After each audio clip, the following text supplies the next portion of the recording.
Devocional diário Descobertas da Fé. Sábado, 12 de abril. Os fariseus de Jesus.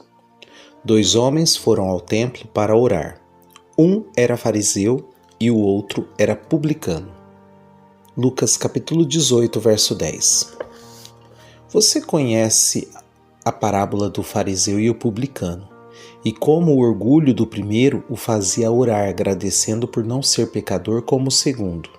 De fato, os embates de Jesus com os fariseus fizeram com que eles se tornassem símbolos de hipocrisia e legalismo. No entanto, apesar da verdade sobre quem eles eram, você sabia que os fariseus também tinham virtudes que poucos conhecem? Eles surgiram como reformadores em uma época de apostasia. Uma análise dos textos que os mencionam revelará que nem todos eram inimigos de Cristo.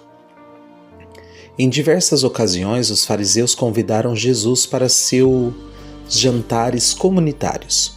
Lucas capítulo 7, verso 36 a 50 e capítulo 11, verso 37 a 54. E mesmo que as intenções de alguns convites não fossem das melhores, o fato é que Jesus os aceitou, assim como fez ao comer com publicanos e pecadores. Além disso, temos pelo menos uma situação em que os fariseus o alertaram quando ele e seus discípulos estavam em perigo. Capítulo 13, verso 31. Em Marcos capítulo 12, verso 34, Jesus elogia a resposta de um fariseu, dizendo: "Você não está longe do reino de Deus."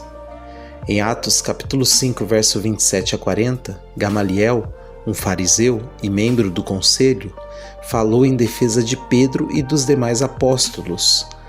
Aliás, alguns fariseus até se juntaram à igreja primitiva, capítulo 15, verso 5, incluindo Nicodemos e José de Arimateia. Mesmo que Jesus criticasse o comportamento de alguns fariseus, ele validava algumas coisas que eles diziam e recomendava que o povo lhes obedecesse nesses pontos. Mateus capítulo 23, verso 2 a 3. Muitos ensinos eram bons.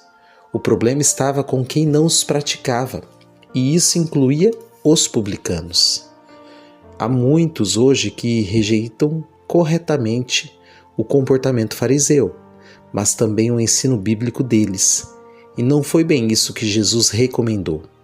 Pior ainda, alguns sentem orgulho de serem publicanos como se isso fosse vantagem.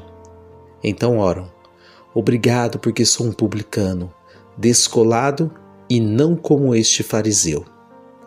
Se o fariseu erra por pregar a lei e não vivê-la, o publicano erra por não viver a lei e nem pregá-la.